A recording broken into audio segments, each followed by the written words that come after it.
Welcome to your first module on your degree programme here at Margil. We've put together a short video to introduce us as staff, the content incorporated into your first module, our teaching approach for this module, a quick assessment overview, and your suggested reading list. This module intends to support your induction into university and academic study.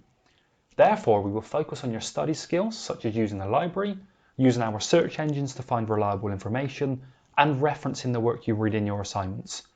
Please watch this short video before your first session, or if you aren't able to access this until after, please watch it as soon as you can after. Hello everyone, my name is Ryan Thomas. I'm one of the members of staff on the immersive modules for both the football development and coaching programme and also the sports development and coaching programme. You'll see me online predominantly to start with because I'm not yet able to return to campus, but I do look forward to catching up with you all online. I'll be doing some sessions around the participation stage of the sports development and football development continuum. I'll also be doing some stuff around the elite stage of that particular continuum as well. I'll also be doing some work around study skills, so around how to write reflectively, essay planning, and the reason for that is because I'm quite involved in, for example, around reflection with things like event management and placement in the second year. So I look forward to developing some of those ideas and some of those tools with you. Like I say, look forward to catching up with you all soon, and I hope you enjoy the module.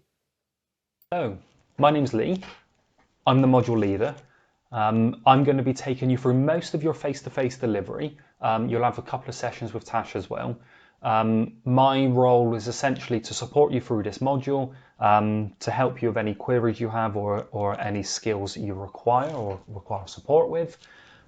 This module is essentially going to be based around your study skills, your career development, and then introducing you to the content required to then move into the next semester A modules. If you have any issues, please contact me. Please let me know and we can have a one-on-one chat at any time. Look forward to starting with you. We are using a blended approach to our teaching in this module. We have planned for a number of traditional face-to-face sessions following social distancing and COVID guidelines. These will take place on-site, in classrooms, and will be on your timetables with a set classroom. On the weekly schedules in this module, these will be highlighted green. We are calling these face-to-face and located in the sense that they will happen in person and at a specific physical location.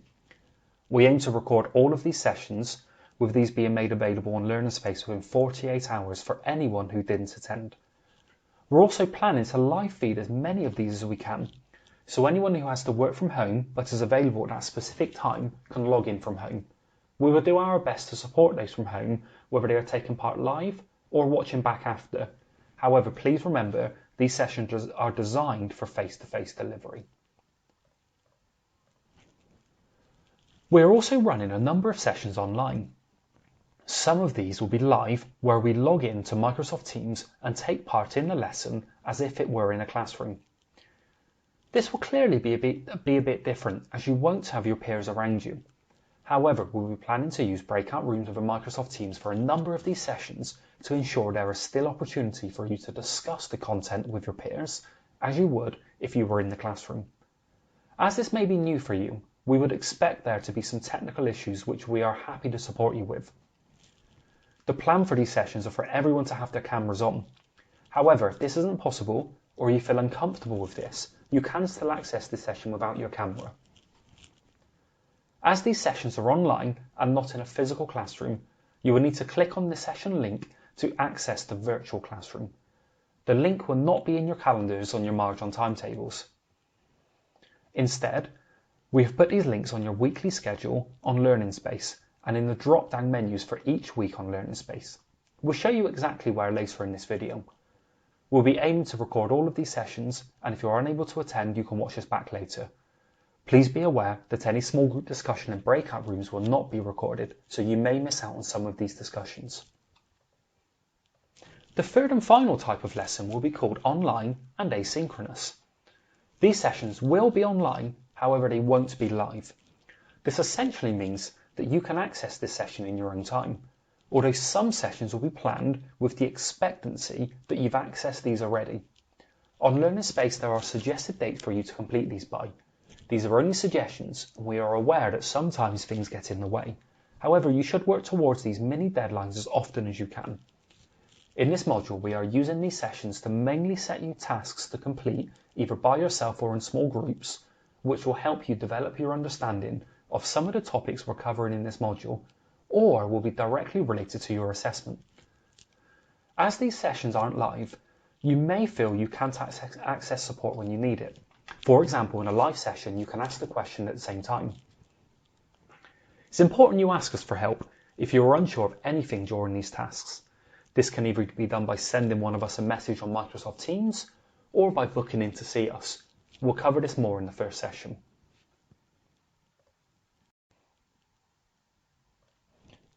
You can find a week schedule at the top of each weekly drop-down menu. So if we go down to week 1 and we can open up the drop-down menu, you will see your weekly schedule for that week.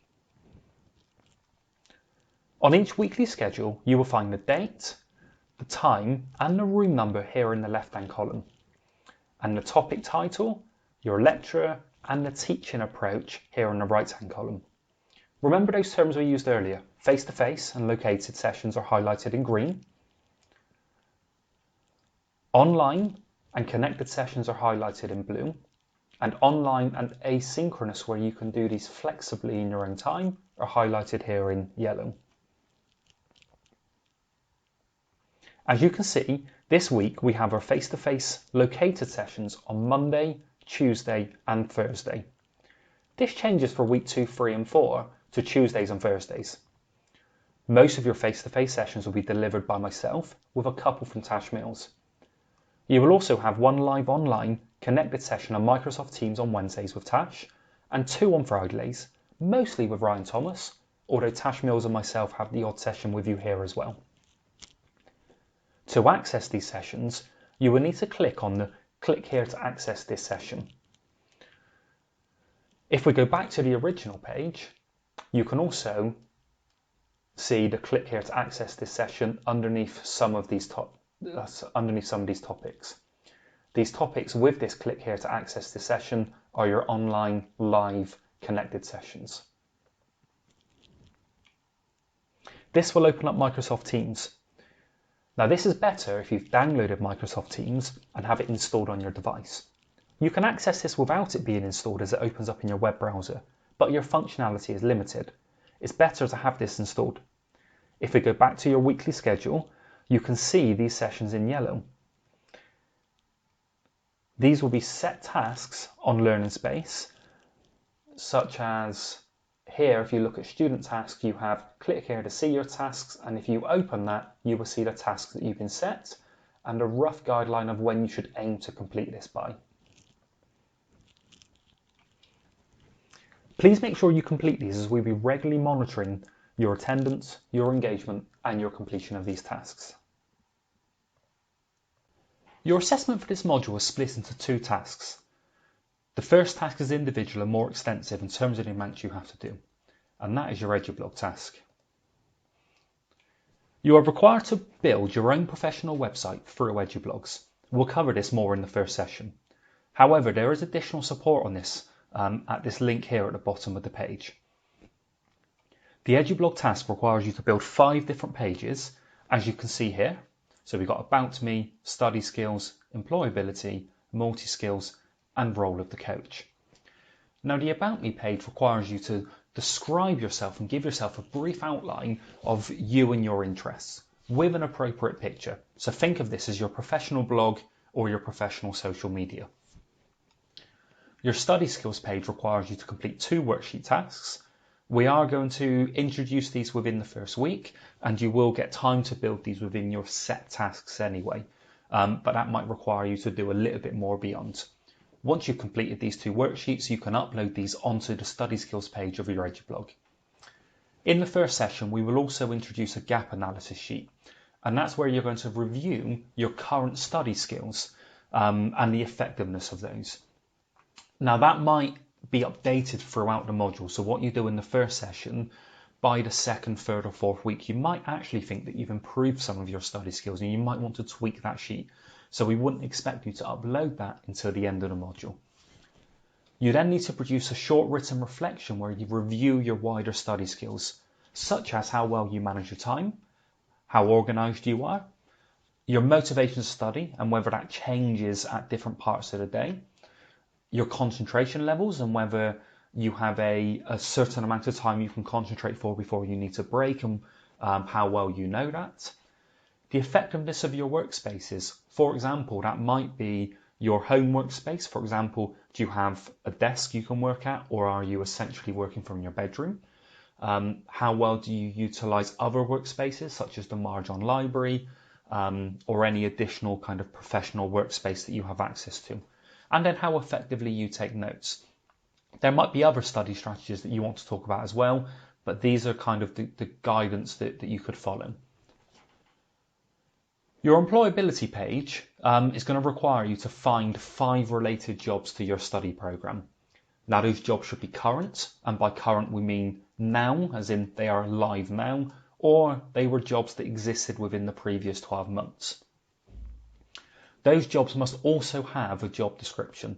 If it doesn't meet the job description, or it's current or in the last 12 months, you unfortunately won't be able to use that job as one of your 5. Now, if you find a job that's 13, 14, 15 months old and it's close and it's a really good job and it does have a job description, then you can get my approval as the module leader to use it, but we would tend to say it must be within the past 12 months. Now, with the job description, what you will need to do is download it from the website, plus any other documentation you find. There might be documents around salary or other benefits. Once you've downloaded all of those, you would then need to go to your EduBlog page, post the link of the job that you found, but then upload the documentation that you've downloaded, such as the job description. It won't be enough for you just to post those as links. You will need to physically download them and then re-upload them onto your EduBlog page. From there, you will then select one of those jobs to focus on, and you will create and upload a CV that is specific for that job and a supporting statement that is specific for that job. Now, we do have timetable sessions and support in your 3rd and 4th week of this module based around building an effective CV and an effective supporting statement. So you would then need to produce those and upload those onto your employability page. Your 4th page is around multi-skills. Now, the work you do with Tash Mills in this program will solely be based around a level 2 multi-skills qualification. Now, within that, there will be a number of worksheets and tasks that you will need to fulfill to achieve that qualification. And all of those tasks that Tash sets you around this qualification, you will need to then upload onto the 4th page, which you will call multi-skills. The 5th page is going to be called Role of the Coach, and you're going to complete a short report, approximately 500 to 1,000 words, but we're not necessarily going to be too rigid on the word count at this stage. And in that, you're going to discuss the role of the coach in understanding the needs of the participants that you might coach, but also the needs of non-participants, for example, assistant coaches. And it might be things like they need to know the session plan in advance, they need to know the health and safety requirements, they need to know their responsibilities. But you'll cover that in more depth with Tash as well. So you're going to produce that into a 500 to 1,000 word report. Now, your report will need to be written in the 3rd person, and by that we mean you're not allowed to use words like I or we. So you're going to be writing it as if someone was going to read it from the outside, and you're going to explain to them why it's really important that the coach understands the needs of participants and non-participants. You will also be expected to reference correctly using the APA referencing system. We're going to cover that more in the 2nd week of this module, and this is going to be your first real go at putting together correct references. The deadline for this is Friday the 30th of October. Now, we do finish teaching on Friday the 23rd of October, and then we go into independent study week. So you do have 7 days from completion of your final session to put all of this together and get this submitted onto Turnitin, and we'll explain how you do that more within the module. Now, what you will also see is on the 2nd page below, you have a marking framework. Now, the way we're assessing this this assessment is split out across these 4 components, and every assessment you do within your degree will be split out across these 4. So knowledge and understanding, your intellectual skills, your practical skills, and your transferable skills. And what we will do for each assessment is tell you what percentage we are weighted towards each of these 4 components. So in this assessment, with 50% of the grade we give you will be weighted towards your transferable skills. Other assignments might be much higher in terms of knowledge and understanding. What we then also produced is some bullet points here, which you can read through. These are the things that we are going to assess you against. So 20% of your mark will be based on your knowledge and understanding, and we're going to be looking at how well you understand these things. Okay, so you might want to spend a bit more time on transferable skills in this assessment because it's got a higher weighting, but I certainly wouldn't recommend you neglect any of the other things. What we then have on page 3 is a generic descriptor of the types of things that you need to do to get into each different marking band. So if you're looking at a 40 to 49%, then these are the types of things that you will be demonstrating. If you're looking at 50 to 59, 60 to 69, etc. This assessment is pass-fail, if I go back up to the marking framework. So the grade doesn't necessarily matter, you just need to pass. To pass, you must get 40%. Now what we are going to do is give you a shadow grade. So we will tell you the percentage it would have accrued if it were being marked live, if it were being marked as if every other assignment after this. So you can still work towards a grade and you can still use this, but in terms of what counts, it will simply be pass-fail.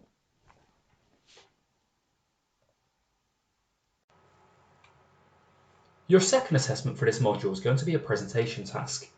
Now you're going to plan and deliver this as a group, and we're calling that your huddle. That will be approximately a group of 3, and we'll explain that more within the module. Now as a group, you're required to plan and deliver a 10 to 15 minute presentation where you review the participant pathways in a sport of your choice.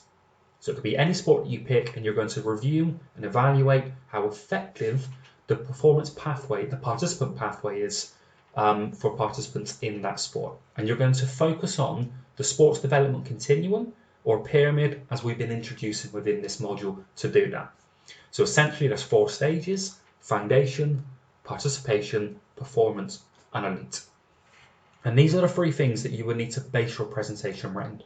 So in your presentation, you will need to discuss and describe all 4 of those stages and include examples of opportunities that exist in each of those stages.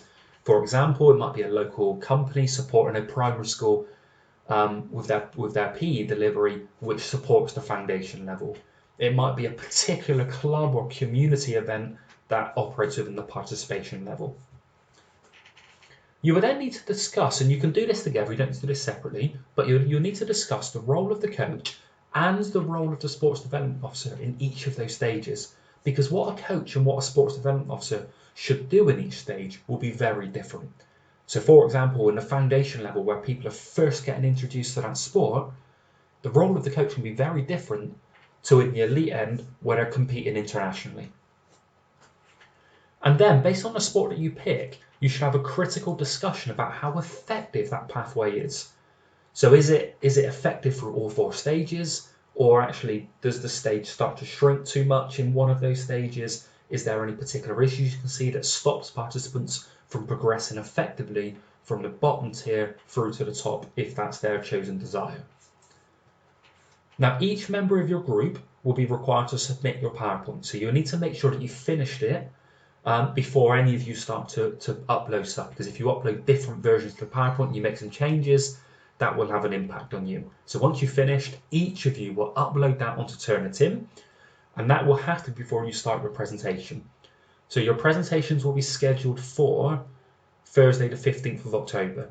So before your presentation, that can be 20 minutes before, that can be a day before, whenever you're ready, all of you will need to make sure you've uploaded your PowerPoint. Now your grade will be awarded as a group. However, we do reserve the right to change this if an individual performs significantly above or below the rest of their group in relation to their planning and or delivery of your presentation. Like the EduBlog task, your presentation is marked as pass-fail, and a pass grade is required in both assessments to successfully pass this module. If you fail, there will be an opportunity to resit, and we will talk about that more through the module. Here's your marking framework. So as we said, we're going to give you a shadow grade in the EduBlog task. We'll do the same for your presentation. Still weighted heavier towards transferable, but you'll see here practical skills is taken more of a weight. So now if you focus on these two combined, and these two essentially are based around your presentation skills, so in terms of the quality of your PowerPoint, your verbal and non-verbal communication, your referencing, your wider reading, and your preparation. So those things will factor in, will count to be for 70% of the grade that we award you. And then above here, we've got things that are more knowledge-based and in terms of your evaluation. One of the key differences between studying in higher education and your previous education experience is around your reading. You are now required to read a lot more than you've been used to before, and you are expected to read from more academic sources. This is something which you will need to increase through your programme, and by the end of your degree, you will spend most of your study time reading academic sources. At the start of your degree, you should get used to reading from books and academic journals, and increasing the amount of reading you do throughout your first year. On Learning Space for your module, you have a key module information resource in your module information drop-down menu. If you open this and go to the final section of this, section 5, reading list, you can see we provided you with a reading list. You do not have to read all of this. However, this is a good list of reliable sources linked to this module. Clearly, the more you read, the more informed you will be. As a degree student, you are expected to develop your knowledge through taught sessions and wider research, such as reading. Here's a suggestion of books which are available in the library, as you can see here. You won't have to read the entire book, as that can take some time. However, you will find key chapters in these which link to this module. Reading a chapter can be a good way to enhance your understanding. This list isn't exhaustive, and you can read other books you find. There's also a link here which will take you directly into the library catalogue, and that has more books linked to this module.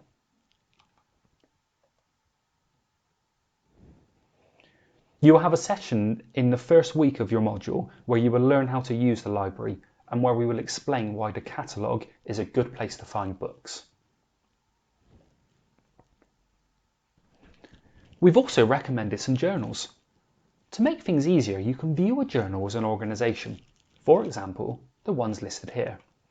They then release volumes at set points which they decide, and then a number of issues per volume. For example, they may release a volume every year, and they may release 4 different issues within that volume. Within each issue are a number of articles. What we've listed here aren't articles. These are the journal names. So within that, you will find lots of different articles that will be divided by different issues which sit within a volume. Articles accepted by these journals are written by academics who are mostly employed by universities. Arguably, these are the most reliable sources and the most reliable way for you to develop your knowledge. This is because these sources are peer reviewed. You'll learn more about what this means in the first week of your module. However, this essentially means every article has been reviewed by other academics within that area before it is accepted. This is important as it means it's been scrutinised, whereas anyone can write a book or anyone can put anything online. The main drawback of journal articles are they can be quite difficult to read and include specific language which may be difficult to follow. They are also quite long. However, you should start trying to read these as early as possible. By the time this first module is finished, you should be ready to start reading these because the next 2 modules in semester A will include a number of journal articles, so you will need to get yourself ready in preparation for reading these. You can also access information from websites. This can be quite dangerous as anyone can put anything online. Therefore, we don't know whether it's reliable. You should avoid websites like Wikipedia, and if you do use these, then you should read around what you've learnt after to check it's reliable. You should not reference Wikipedia.